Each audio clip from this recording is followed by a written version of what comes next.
আল্লাহ কারুনকে এত সম্পদ দিলেন, এত সম্পদ দিলেন।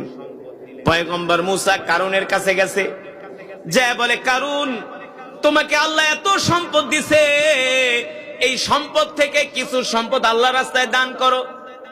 কারুন কি উত্তর দিছে? বলে মুসা, তোমার আল্লাহ তো এই সম্পদ আমার বাড়িতে আইনা দিয়া যায় নাই। নাউজুবিল্লাহ বলবেন না? এই সম্পদ তো তোমার আল্লাহ আমারে বাড়িতে আইনা দিয়ে যায় নাই, এই সম্পদ তো আমি নিজে কামাইছি। নাউজুবিল্লাহ বলে। কিছু মানুষ আছে কি আছে না, মসজিদ মাদ্রাসার লেগা দিনের কাজে টাকা চাইলে মিয়া টাকা কি গাছে ধরে নাকি? আরে বেটা, টাকার মালিক কি তুই নাকি? টাকার মালিক কি? সম্পদের মালিক কে? তুমি না, তুমি না, সম্পদের মালিক আল্লাহ। ঠিক কিনা বলেন?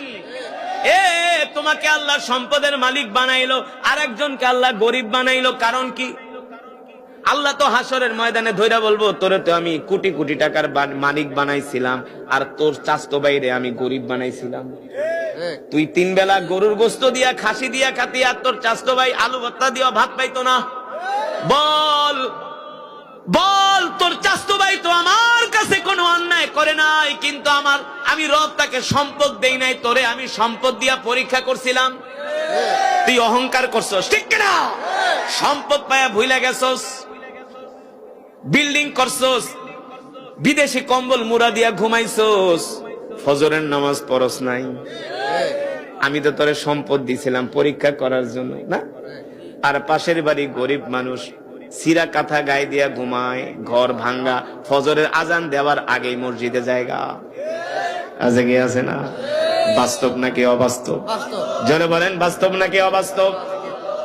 আল্লাহ তাআলা বলে, দুনিয়ার মানুষ সম্পদের মালিক তুই না, সম্পদের মালিক, ক্ষমতার মালিক। পয়গম্বর মুসা আলাইহিস সালাম বললেন, কারুন রে, অহংকার করো না, তোমার সম্পদ থেকে আল্লাহ রাস্তায় দান করো, গরিবদেরকে দান করো, অসহায়দেরকে দান করো।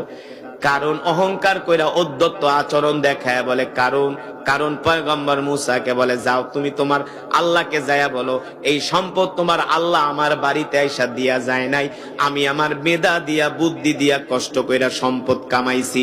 আল্লাহ তাআলা বলে, কারণ এই সম্পদের মালিক তুই না, আমি আল্লাহ তোরে সম্পদ দিয়া পরীক্ষা করছিলাম। কারণ তুই যেহেতু আমার সাথে নাফরমানি করছস, আমি আল্লাহ তোকে আর সুযোগ দিব না। আল্লাহ তাআলা ওই কারণকে তার সম্পদ সহ মাটির ভিতরে ডাবায়া দিছে।